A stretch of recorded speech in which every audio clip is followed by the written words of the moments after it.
Hey everyone, how's it going? I am Zeracon and I am back once again. You've most likely heard about the Helldivers 2 fiasco with the game originally requiring you to, or it was going to require you to log in, make a PSN account and log into that, and how fans pretty much were not going to take that lying down. And you most likely also heard about how Sony backpedaled from that and now is removing the requirement to have a PSN account. And I won't share all my thoughts on that because I'm going to be saving that for the Orange Box podcast, which, I'm going to just shamelessly plug in right now.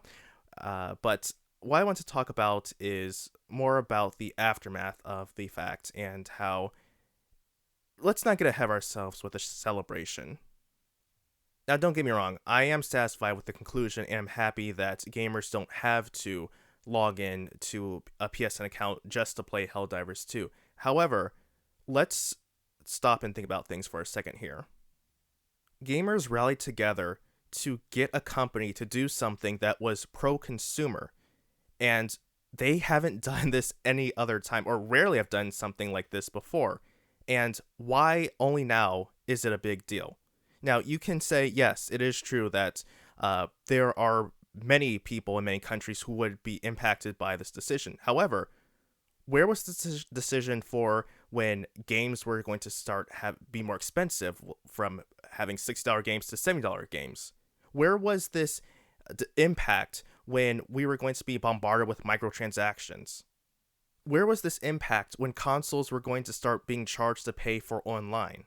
Gamers could have done the same thing at any other point in time, but they didn't. They simply accepted things and just went about their business. And while I do disagree with the sentimentality that these PlayStation fanboys have been saying about how it's hypocritical, I do have to partially agree with them saying that it is a bit hypocritical because they also didn't, try to force EA and Blizzard and Rockstar to not have to make accounts to play these games. Like, I'll be honest, I partially have to agree with them on that aspect. In that aspect, personally, I stayed away from Ubisoft Connect and EA Origin and all that stuff because I did not want to make an account with them because I just wanted to. I bought these games on Steam. I should be able to just play these games on Steam without having to go through any sort of other launcher.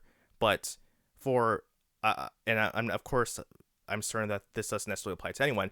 I'm willing to bet that a good number of people who were review bombing Helldivers 2 and were not pleased with what happened here still bought games on Ubisoft Connect, on EA Origin, Rockstar, and any other game that required that sort of login.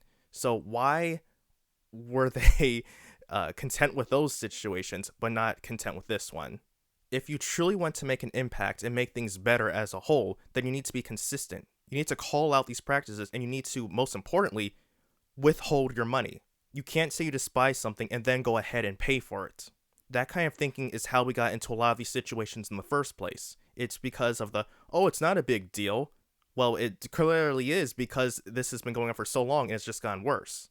If you really want to make things better, then keep that same energy and apply it to every other situation moving forward.